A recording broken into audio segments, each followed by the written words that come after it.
Hi, I'm James, and today we're looking at the third edition of Threat Level Emergency Response from Pandyman Entertainment.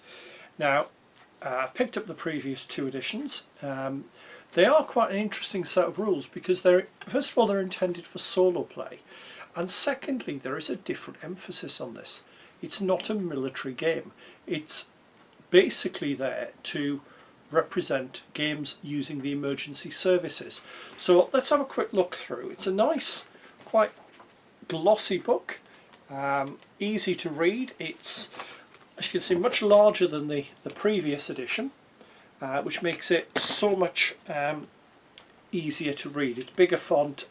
I'm not entirely sure the three coloured lines help with it. That might cause issues for some people. I don't have a problem, but I can see it might not be ideal for a dyslexic. So let's have a look what we've got. We've got an introduction, getting started, so it tells you what you need. Rulebook, figures, 2 6-sided dice per player, tape measure, terrain, and a playing surface, are you ready for this? Of 1 foot by 1 foot. Yeah, I'll probably use slightly larger. Even I can manage a 2 foot by 2 foot on my kitchen table, but some games will take more. It does say. So it's very simple. Gives the basics, explaining low rolls are good, double one always hits, double six always misses, advantages, disadvantages, covers that briefly. Gives the unit statistics breakdown, which is basically an attack broken into ranged and melee. A defense stat, again ranged and melee. Health points, or HP, that probably doesn't need explaining. Will stat, which basically is morale, and a move stat. So fairly straightforward. Now the whole game revolves around rolling 2d6. Don't add them together, they count separately. If you roll with advantage, which is the default, then if either roll is under the number you're trying to get, you succeed. If you're rolling with disadvantage, you have to roll both dice under the target number.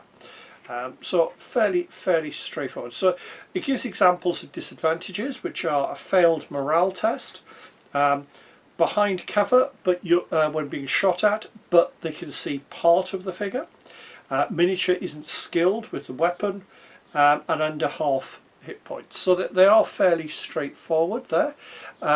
Long range, that's another one. Moves and then fires, although some units do get a benefit with that. Some weapons, it says, are always at disadvantage. It says if the miniature transformed this game around, so it moves from being a profile to an antagonist. Profile is somebody you're looking at, antagonist is now they've pulled the gun or the knife or whatever.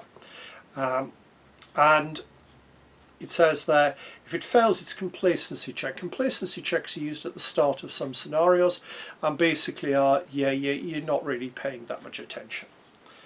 So, play straightforward. You start with initiative, slightly different in solo games. You activate, you interact, so there's various things for that. Movement, so you can do regular or charge. You can recoil if somebody is charging you. Hold if someone's charging you, gives all the details for that. Retreating from melee combat. Melee combat is probably going to be the most common in this in UK based games, if nothing else, because British police generally are not armed. You've got the combat phase, it explains how to do line of sight. It's explained for somebody who has never played a game like this, so it is very simple. Talks through the range attack, fire combat step, melee combat step, and then medical combat step. Medical combat works the same way. You're basically moving into base contact, rolling 2 dice with advantage or disadvantage, and if you succeed, you then work out how much health they've regained. Paul showed me this on the first time I met him, which would have been at Games Expo, I believe, and the scenario there was highly suited to me. It was 2 paramedics trying to save somebody with a defibrillator. Yeah, it's interesting to see a separate melee combat step. You then look at the damage and morale. There is a turn sequence nicely coded for each type, and it's 3 different modes: for solo mode, co-op mode when you're playing together, or versus mode where you actually got the 2 sides playing against each other. Talks about how to set up, gives you the solo setup. There is details on what they call artificial intelligence, which are basically the solo rules. They explain how it works. They don't go into huge depth because each scenario is going to be slightly different. The AI will be set up separately for that. There are then some special rules. So it looks at the complacency check, a trigger check, which is basically when the antagonist decides to reveal themselves. There's an arrest check where you can try and arrest somebody, stop and search, and tool usage for things like jaws of life and things like that. There's some keywords. Many of these have been carried over from his market trader scenarios, which you can get online. Things like fake posh, firefighters, fairly obvious one, first aid trained, nice shopper. I can tell this was written by someone who stands regularly, because it says this is a shopper who will chat and accept sales pitches. They even have money from time to time. I like the fact as well there's one for the Karen. Generally middle-aged women who think they're the sole purpose of the company's existence. They add zero value to the business and scream at market traders about prices or not getting free ideas. Yeah, definitely somebody who knows the public there. And a really fascinating one, Zombie Hunter, which is a hangover from the zombie rules, which were actually in the previous edition but aren't in this one. I hope Paul will make them available online. You've then got a couple of scenarios. We've got 2 training incidents. You've got this one, very simple scenario. You could even play it on there with counters to get a feel for the game, where basically there's somebody living in a tent in a park and the police go along to check that they're okay. Great for expansion. If you're a gamer like me, why not have a random roll for what they find? That could be quite interesting. And then you've then got another one, Grand Rescue, which is basically the fire and rescue service trying to get somebody out of a canal. You then come on to the unit statistics, nicely illustrated with the figures that Pandyman Entertainment actually do. So you've got PCSOs, Police Community Support Officers in other words, you've got police officers, you've got police medics, K9 units, dog handlers basically, riot police, authorised fire officer, bomb disposal expert. You've then got firefighters and paramedics. Yeah, I'd like a bit more on some of the other emergency services. Plenty on the police, but nice to see a bit more. You've then got the public. You've got profiles, which obviously are going to transform into antagonists. You've got different ones. You've got a melee one, a ranged one. You've also got rioters and thugs. You've got a weapon chart. Now, Paul's simplified this from the previous version. The previous version went into all the different versions of the Glock, different rifles and so on. They're now much more simplified, and you just get generic. Well, interestingly, I'm just glad yes, rifle is in there. Now, one little anomaly I did pick up, and I queried with Paul, is it's got short range 0 to 2 for things like fists, but the rules say they have to move into contact. That is for supporting figures, because a second figure can support you, and if they're within the range, they can do that.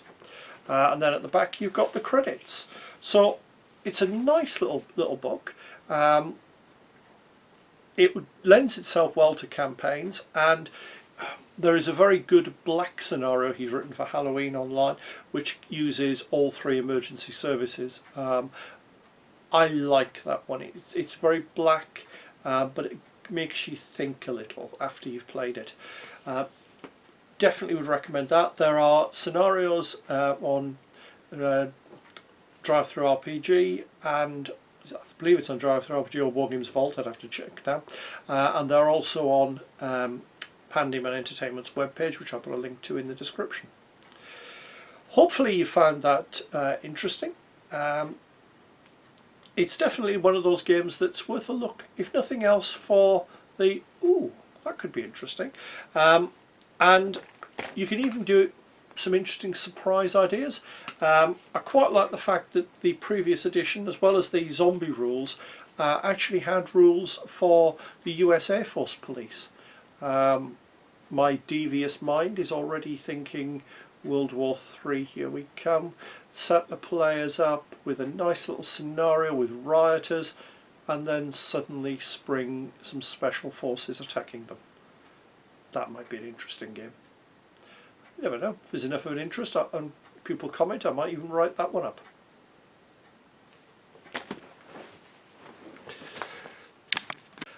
Hopefully you've enjoyed the video. If you have, please click on the like button below so that I know what people like and I know what to make more of. Alternatively, if you've enjoyed it and think you'd like to see more, please click on the subscribe button. That way you get notified by YouTube whenever I bring out a new video. And you never know, there might be something in there that you hadn't considered, because I do cover a variety of things on the channel. And finally, if you have a little bit of cash going, I now have a Patreon account. I'm always looking for patrons, because at the end of the day, let's be perfectly honest, it's a good way for me to get a little bit of money that will use to buy review items or to travel to museums and so on. I don't put a huge amount on that. At the minute, all we've got is one tier charging £1 a month, which just, as I say, helps cover my costs. See you soon.